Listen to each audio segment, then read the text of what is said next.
Hello, this is going to be my card comparison between number 30 Acid Golem of Destruction and Muzrythem the String Gen. So if you don't know what they are, they're both rank 3 generic XYZs. What Acid Golem does is during his standby phase you have to detach an XYZ material from him or take 2000 damage. While he's in the field you cannot special summon monsters, and if he has no XYZ materials he cannot attack. And Muzrythem's effect is if a Djinn monster attacks, including himself, you can detach an XYZ material from him to double its attack until the end phase. So, now, most people, if they play one of these two, they'd be playing Acid Golem because it's useful in most situations and can push out more damage. But you can also be using Muzrythem because it also goes for 3000 and you don't have any side effects such as not being able to special summon and not being able to attack if it has no XYZ materials. And now both cards have the pluses, like how Acid Golem can be used with Skill Drain, or how Muzrythem can be used with Dark Lords a bit more effectively.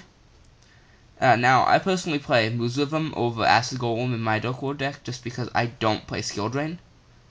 And I find not being able to special summon just being horrible in most situations, just because most people won't get rid of it. They'll just try stalling, like set a floater, and try stalling you to just lose by taking 2000 damage.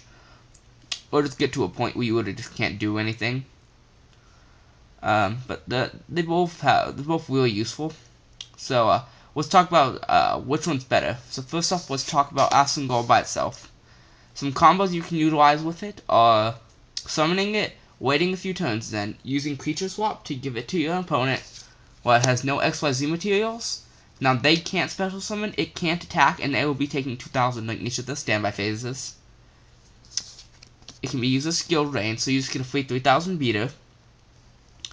Also, that you can play an Acid Golem burn deck that revolves around this card in order to deal 2000 damage to your opponent very quickly each turn. One of the main ways of doing this is by summoning Bahamut Shark, detaching a material, bring out him, and then Creature Swap. And another card that works with this would be Vengeful Servant. If you don't know what it does, when the equipped monster's controllers change, its new controller takes damage equal to the monster's attack. So they'll be taking 3000 damage for when the from Vengeful Servant. If you use Creature Swap, they're during the standby phase, they'll be taking another 2000 damage. That's 5000 damage within 2 turns, which is also very useful. Now on to Muzrythem. Muzrythem can be used by itself just for attacking for 300 for a turn. You can use it with the other Djinn monsters in order to boost up my stroke to 3600, or Melody 3000 and have it attack twice. It can also be used in combination with Gates to boost him up to 1800, and then if he attacks you can boost him up to 3600, which will get over almost everything in the format, except for Catastrophe, because Catastrophe is a good card. So, it's not useful in more situations, it just doesn't have horrible side effects compared to it. So between these two, I would have to say that Acid Golem is a better one, a better XYZ monster, just kind of in general, whereas Muzrythem is more of a monster that's more situational if you don't want to be taking like damage. So that's my conclusion on these two, and Acid Golem is the better monster.